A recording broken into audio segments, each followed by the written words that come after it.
And you want to know what's crazy? The best songs on Summer Walker's album were the songs that only included her. We did not need all them features. Her team did not have to waste money on all them people on that album. Summer Walker's first two albums laid the foundation for her entire emotional universe.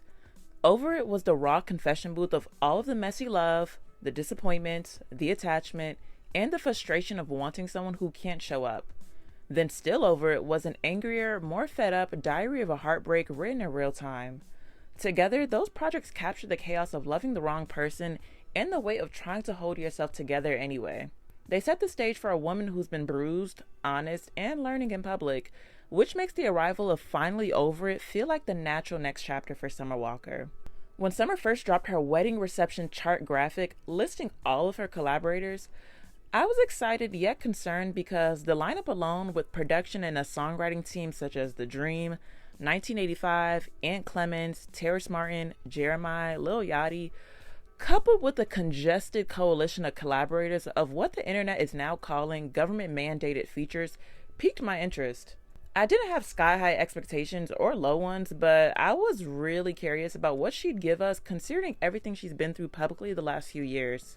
So when Summer revealed the two-disc format, for better and for worse, it initially made sense. She described the first half as choosing herself and the second as choosing honesty without bitterness, which signaled a new perspective from Summer. Throughout the project, she plays with themes of healing, self-reflection, independence, boundaries, idealism, materialism, temptation, and closure. Honestly, all the stages of rebuilding yourself after love chews you up. The opener, Scars, immediately sets the emotional tone. Summer is pleading for vulnerability and depth from her partner, real connection, not the surface level love. We then slide into Robbed You, where she lays out exactly how much time and effort she poured into someone who couldn't reciprocate. She feels played, drained, and ready to reclaim everything she lost in the process. Honestly, this should have been a solo moment, because Mariah the Scientist popping in during the last 40 seconds added nothing. Her voice just didn't carry the emotion or conviction the track needed. That frustration bleeds right into No, which cleverly flips Beyonce's Yes. Instead of saying yes to everything for a man who didn't deserve her, Summer is reclaiming her boundaries and her independence, and she is done handing out wifey benefits for free. The next song, Go Girl, with Latto and Doja Cat, easily one of the best songs off this album. Everyone floated on the beat, and for once, a multi-feature track felt cohesive. From Go Girl, we get to Baby, which unfortunately includes Chris Brown. The flip of Mariah Carey's Always Be My Baby is gorgeous, but Chris's presence feels unnecessary. There are so many R&B vocalists who could have complemented Summer. Josh Levi, for example, would have been an incredible fit on this song. 1800 Heartbreak starts beautifully. It's dreamy, it's smooth, it's everything you want from Summer. But Anderson .Paak's sudden entrance just derails the song because, as this tweet says, the song could have stopped at the 3:56 mark, and that was not a lie. Situationship is where she pulls everything back. Summer's voice shines over the stripped acoustic production. It's raw, it's honest, and it's warm, and it captures the almost love state where everything feels real, but nobody wants to claim anything. This then transitions to the reunion with Bryson Tiller on Give Me a Reason. But sadly, when you give us a classic like Playing Games, the bar is extremely high. This song felt lifeless, abrupt, and honestly rushed, and it really just sounded like Bryson sent a voice note and then went on about his day. This too opens with one of the strongest songs lyrically, F My Type, which is Summer at her most vulnerable, confronting the idea of abandoning her ideal partner in favor of what people expect her to choose. The melancholic production makes her self-blame even heavier, with lines like, "Take me out, show me off, smiles what they say, honey he's rich so swallow your pain." It paints a picture of someone who feels defeated romantically. With her Instagram bio reading "Retired Lover Girl," you can feel how deeply this hits for her. And the Anna Nicole Smith inspired cover makes perfect sense because she's leaning into that materialistic safety when emotional fulfillment feels too risky. The next song, Houseway, adds nothing to the plot for me, which is exactly why Baller should have followed F My Type. The sample of The Closer I Get to You is executed beautifully. Monalea absolutely stole the show for me as her tone cut through so cleanly, but Glorilla and Sexy Red didn't feel essential and could have been chopped from the song. The next track, Don't Make Me Do It /Tempted, is simply stunning, and it gave me my entire life simply because it's nearly 5 minutes long. People have been asking for longer songs since forever, and Summer has finally delivered.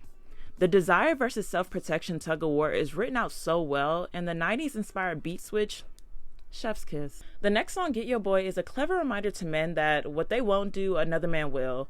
21 Savage's verse, which is clearly intentional, represents the very toxic mindset and behavior Summer's trying to detach from. The next song, Number One with Brent Faiyaz, brings the nostalgic 90s vibe the album needed. Brent actually outshined her, but their voices together are so gorgeous. It perfectly captures that soft, flirty lover girl fantasy Summer always gravitates towards. Stitch Me Up feels like a throwaway transition, but thankfully it leads into her duet, allegedly, with Teddy Swims, who, once again, kind of eats her up. This contract works, and it adds that warmth near the end of the album, which is much needed. The outro, Finally Over It, is a full circle moment. Summer is not swearing off love entirely, but she's done with the chaos, the spirals, the confusion, and Summer is stepping into a life with clarity about what, for better or for worse, really means, whether that applies to a partner or herself. When describing the purpose behind the album, Summer said that For Better is about choosing me, fully and finally. I've made choices that didn't always make sense to anyone else, but I don't regret any of them. They all taught me something. Every heartbreak brought me back to myself. I'm not looking for someone to complete me. I'm already whole. I'm protecting my peace, honoring my worth, and sitting in a softness that's still strong, so whatever I choose now, I'm choosing from a place of power, not pain. I'm clear, I'm aligned, I'm better. That message lands more and more the longer you sit with this album. I'll admit that on the first listen, I didn't like it at all. But by the time I reached my third listen, something shifted completely for me. The growth in the album started glowing through the production, the writing, and even the sequencing. I could hear a real maturation, emotionally, vocally, and artistically. Summer leans into her flaws, her patterns, and her messiness. She knows her dating life is a hot mess, but she also knows her vulnerability is one of her strongest assets. Tracks like Robbed You, F My Type, Don't Make Me Do It, /Tempted, and the lead single Heart of a Woman, which honestly was the perfect preview of this album, shows just how deeply she loved, how much she tried, and how painful those blurred lines between relationships and situationships really were for her. At the same time, she's stepping into a new comfort with independence. Songs like No, How Sway, Get Your Boy, Baller, and the outro Finally Over It highlight her personal evolution of claiming herself without apology, even when the world still expects her to be the lover girl she once branded herself as. With all that said, this album could have been an instant classic, a true 10 out of 10, if certain choices were shaped differently. For one, more cohesion and smoother transitions between songs would have elevated the storytelling dramatically. Secondly, if she had really leaned into the wedding and marriage theme she teased, fully diving into the conceptual angle, it could have capped off her trilogy in such a powerful cinematic way. Lastly, the Disc 1, Disc 2 format wasn't necessary. The project would have been stronger, trimmed down with fewer features. In my ideal world, this album didn't need features from Chris Brown, Glorilla, Sexy Red, Mariah the Scientist, Anderson .Paak, Nene Leakes, Sailor, or Bryson Tiller. With a more concise track list and smoother transitions, I genuinely believe Finally Over It could have surpassed Over It in my personal ranking. Still, I'm proud of this project from Summer because her personal and musical evolution is evident. You can hear it in her lyricism, in the richness of her vocals, and in the emotional clarity that she stands in now. My favorite songs from the album are No, Go Girl, Baby, minus Chris Brown, Heart of a Woman, F My Type, Don't Make Me Do It /Tempted, and Finally Over It. But even with all of these highlights, I must say, Unloyal featuring Ari Lennox from Still Over It is still better than every single song on Finally Over It. Overall, this project is a meaningful chapter in Summer's artistry and a project that reflects where she's been at, what she's endured, and the woman she's becoming. Please let me know in the comments, what are your honest thoughts of Finally Over It?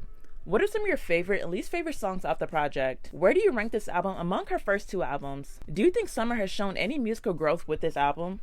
I read some people are saying she is missing London on the Track's musical touch with this project, but what do you think? Lastly, among the women, who do you think is carrying R&B right now? Thank you all for watching. If you enjoyed this video, please be sure to like, comment, subscribe, and turn on notification bell, and I'll see you next time.